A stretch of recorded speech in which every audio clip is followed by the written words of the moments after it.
बोलो उमापति महादेव की जय। श्री शिव महापुराण रुद्र संहिता पार्वती खंड विधे प्राग्ध महाधीमन्नद में बदतांबर ततः परम किम भक्षरस्तम विष्णोर सद्गुरो नयना विवाहै सा गिरः कृतवान् किं ततः परम पार्वती कथमुत्पन्ना तस्यां वै जगदम्बिका। विष्णु भगवान आदि देवता सब मिलकर हिमालय के पास जाते हैं। उन्हें उमाराधन की विधि बता स्वयं भी देवी जगदम्बा की स्तुति करते हैं। तस्मिन्नवसरे देवा मुने विष्णुपादयोऽखिलः मुनयश्च महात्मानः प्रजग्घोरधरान्तिके। सभी देवी देवता माता जगदम्बा का प्रार्थना करते हैं, स्तुति करते हैं और पर्वतराज हिमालय को उनकी पूजा करने के लिए बताते हैं। सभी देवी देवता एवं हिमालय मिलकर और माता जगदम्बा की प्रार्थना करते हैं।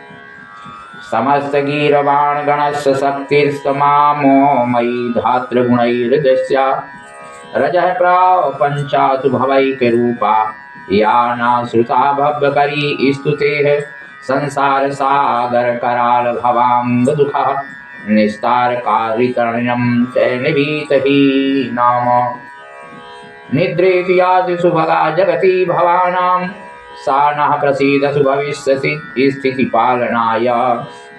उमा देवी का दिव्य रूप में देवताओं को दर्शन देना, अवतार ग्रहण करने के लिए सभी देवताओं को आश्वासन देती हैं माता जगदम्बा कि आप लोग की प्रार्थना सुनकर मैं अवश्य इस धरती पे आऊंगी। और उधर मैना और हिमाचल दोनों मिलकर तपस्या करते हैं। तपस्या में कई वर्ष बीतने के बाद देवी प्रसन्न होती हैं और उन्हें वरदान देती हैं कि मैना से अवश्य संतान की उत्पत्ति जन्म होगा। अब नारद जी हर जगह पहुंचे रहते हैं। नारद जी कह रहे हैं, क्या कह रहे हैं? अंतर्हितायाम दिव्याम तु दुर्गायाम स्वाग्रहेषु च गतेष्वमरवृन्देषु किम भूत्यदनन्तरम् कथं मैनागिरीशौ चैत्रे पाते परमं तपः कथं सुता भवत्तस्य मैनायां तातद्वद्वयः। मैना को समझाते हैं, नारद जी भी समझाते हैं। माता सती का आपने याद दिलाते हैं कि माता सती के रूप में जब थी तब आपने वैसी ही कन्या की प्रार्थना कर रहे थे। माता सती ने भी अपने को यह समझकर मन में विचार भी बनाया था कि इनके कोख से अवश्य मेरा उत्पत्ति होगा, मेरा जन्म होगा। माता मही नित्य आनंद प्रदान करने वाली, भक्तों के शोक को सर्वदा विनष्ट करने वाली, नारियों और प्राणियों की बुद्धि स्वरूपिणी देवी को प्रणाम करते हुए मैना प्रार्थना करती हैं। सा त्वं वक्षन्त देहर्तुतीयानां कस्ते गियो मार्गशीवी प्रभावः हिंसामिया वातर्वदेवदस्य सां नित्यं कामं तं ममेशं विधेयहि नित्या नित्यैर्भावहीनैर्परास्तैस्त तन्मत्तान् प्रेयोर्जते भूतवर्गः तेषां शक्तिस्त्वं सदा नित्यरूपा काले योऽसा योगयुक्ता समर्थः यो निर्धरणी जगतां त्वमेव नित्या प्रकृतिः परस्तातः या वशं कृते ब्रह्मरूपं सा त्वं नित्या मे प्रसीदात्मातः। मैना हिमाचल प्रिय को बोलती हैं, स्वप्न देती हैं कि हिमाचल प्रिय तुम मुझे प्राणों से अधिक प्रिय हो, तुम जो भी चाहती हो उसे मैं अवश्य पूरा करूंगी। तुम्हारे लिए मुझे कुछ भी अदेय नहीं है। महेश्वरी का अमृत के समान यह मधुर वचन सुनकर हिमगिरी कामिनी मैना अत्यधिक संतुष्ट होकर कहने लगती हैं, हे शिवे, आपकी जय हो। हे महेश्वरी, हे जगदम्बिके, पहले तो मुझे 100 पुत्र हों, वे दीर्घ आयु वाले, पराक्रम से युक्त तथा रिद्धि सिद्धि से संपन्न हो। उन पुत्रों के पश्चात मेरी एक पुत्री हो जो स्वरूप और गुणों से युक्त, दोनों कुलों को आनंद देने वाली तथा तीनों लोकों में पूजित हो। हे शिवे, आप ही देवताओं का कार्य सिद्ध करने के लिए मेरी पुत्री हो। हे भवाम्बिके, आप रुद्रदेव की पत्नी हो और इस लीला को संपूर्ण करिए। माता जगदम्बा देवी उमा और हिमवान के हृदय में मैना के गर्भ में आती हैं। गर्भस्था देवी देवताओं द्वारा स्तवन किया जाता है। सभी देवता देख लिए कि माँ के गर्भ में आ चुकी हैं। उनके स्वरूप को देख करके सभी देवी देवता प्रार्थना करते हैं। देवी का दिव्य रूप प्रादुर्भाव माता मैना से वार्तालाप करती हैं, उन्हें नवजात कन्या के रूप में परिवर्तित होती हैं। माता पार्वती का जन्म मैना के यहाँ होता है। सभी देवी देवता पुष्प बरसाने लगते हैं, स्तुति करते हैं, प्रार्थना करते हैं। इथं कृत्वा महेशान्या गर्भस्थाया बहुस्तुतं प्रसन्न मनसो देवा स्वं स्वं धाम ययुस्तदा। व्यतीते 9वें मासे 10वें मासि पूर्णतः गर्भस्था सा गतिं दध्रे कालिका जगदम्बिके। इस प्रकार ब्रह्मा जी भी स्तुति करते हैं माता जगदम्बा का।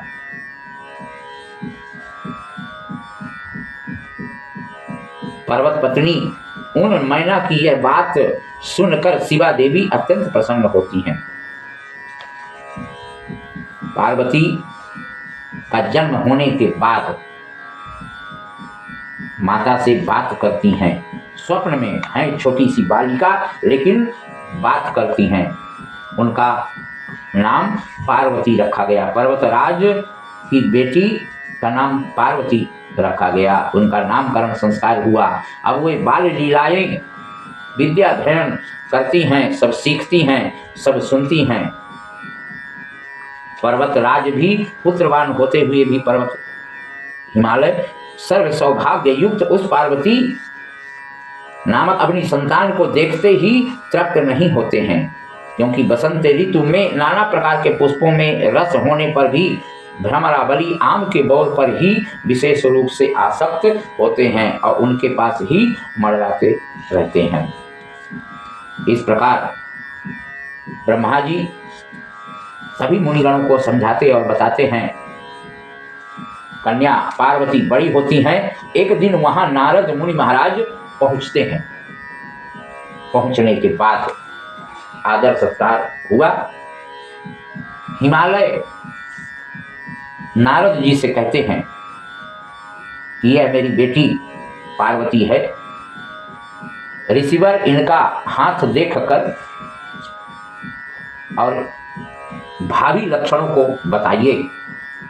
चिंतित हिमवान को शिव महिमा बताना तथा शिव से विवाह करने का परामर्श देना, यह उनके मन में विचार आता है। किसके? नारद जी के। हिमवान से कहते हैं यह कन्या सकल गुण दोष को निवारने वाली है। यह सौभाग्यवती पुत्री आपकी पुत्री चंद्रमा की आदि कला के समान बढ़ रही है। यह समस्त शुभ लक्षणों से संपन्न है। ये साध्वी माता पिता की कीर्ति को बढ़ाने वाली है। समस्त नारियों में परम साध्वी और सदा महान आनंद देने वाली होगी। लेकिन सभी रेखाएं इनकी सही हैं, सुलक्षण हैं, लेकिन एक रेखा इनकी अलग बता रही है। हिमवान कहते हैं क्या है ऋषिवर? तो ऋषिवर कहते हैं आपकी पुत्री के हाथ में उत्तम लक्षण विद्यमान है। केवल एक रेखा जो विलक्षण है उसका फल यथार्थ रूप से आप सुनिए, इनको ऐसा पति प्राप्त होगा जो योगी होगा, नग्न होगा, निर्गुण होगा, निष्काम होगा, माता पिता से रहित होगा, मानविहीन और अमंगल भेष वाला होगा। यह सुनकर हिमवान बड़ा चिंतित होते हैं, लेकिन नारद जी फिर समझाते हैं उनको कि आप चिंता मत करें। हिमवान और नारद जी का विशेष वार्तालाप होता है। हे मुनि, मैं आपसे कुछ निवेदन कर रहा हूं, आप उसे प्रेम पूर्वक सुनिए और आनंद का अनुभव कीजिए। महादेव जी आसक्तियों का त्याग करके अपने मन को संयम में रखते हुए नित्य तपस्या करते हैं और देवताओं की भी दृष्टि में नहीं आते। हे देवर्ष, ध्यान मार्ग में स्थित हुए वे परम ब्रह्म में लगाए हुए अपने मन को किस प्रकार विचलित करेंगे कि मेरी बेटी को स्वीकार करेंगे। विशेषता यह बात भी सुनने में अच्छी नहीं है। भगवान हर ने पूर्व समय में सती के समक्ष प्रतिज्ञा की थी। क्या प्रतिज्ञा की थी? हे सती, हे प्रिय, मैं तुम्हारे अतिरिक्त दूसरी स्त्री का ना तो वरण करूंगा और ना तो उसे पत्नी रूप में ग्रहण करूंगा। यह मैं तुमसे सत्य कह रहा हूं।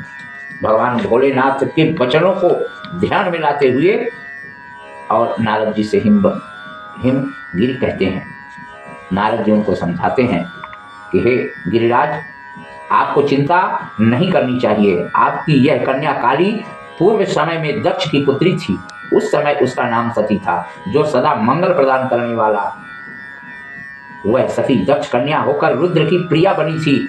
उस सती ने अपने पिता के यज्ञ में अनादर पाकर भगवान शंकर का भी अपमान हुआ देखकर कोप करके अपने शरीर को त्याग दिया था।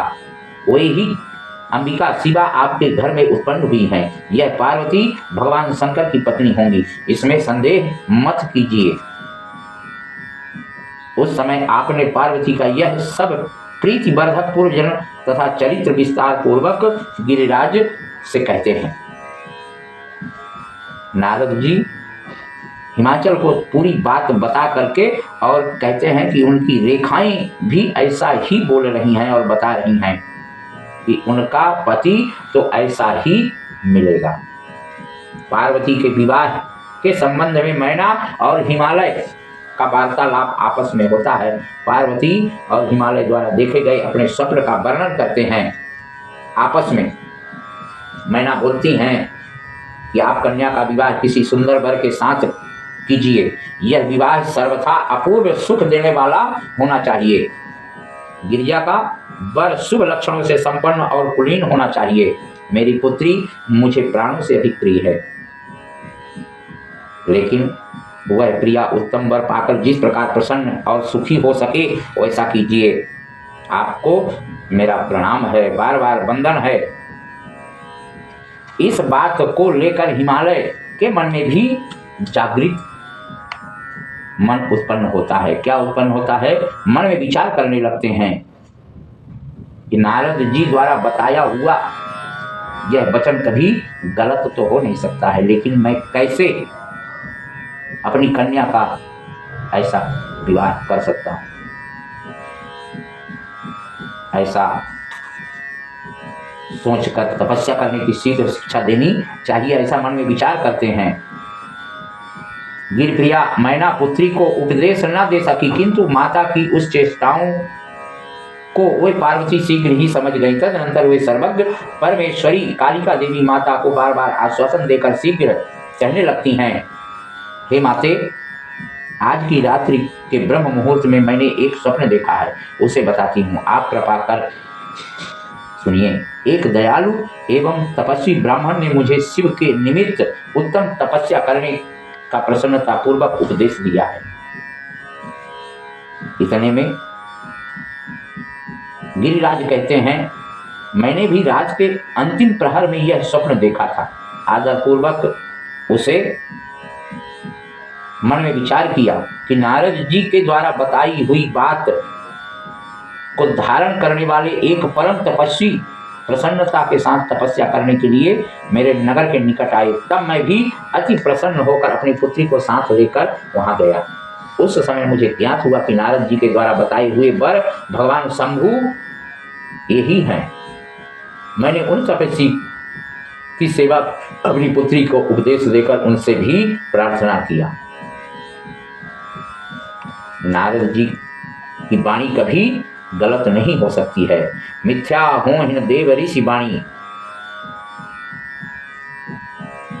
ब्रह्मा जी सभी मुनिगणों से बताते हैं कि इसके अनंतर अभी कुछ ही काल बीता था कि सृष्टिकर्ता तथा सज्जनों को गति देने वाले परमेश्वर शिव जी सती के विरह से अत्यंत व्याकुल होकर सर्वत्र घूमते हुए गणों के साथ तप करने के लिए प्रेम पूर्वक वहां आए।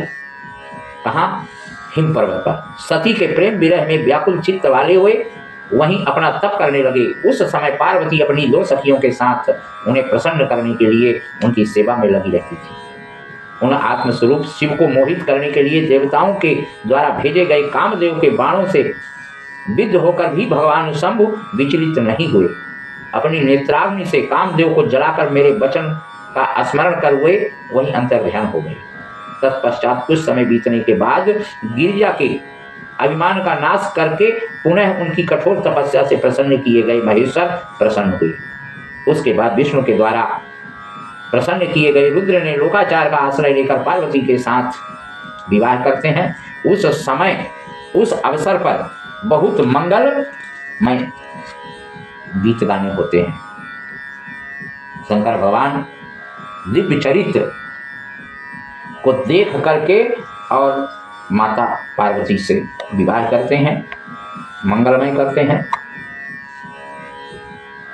सभी को शिव तत्व की प्राप्ति होने के बाद सभी का कल्याण होता है। जगत हो, स्वर्गलोक हो, मृत्युलोक हो, पाताल लोक हो, शिव तत्व के बिना कुछ भी संभव नहीं है।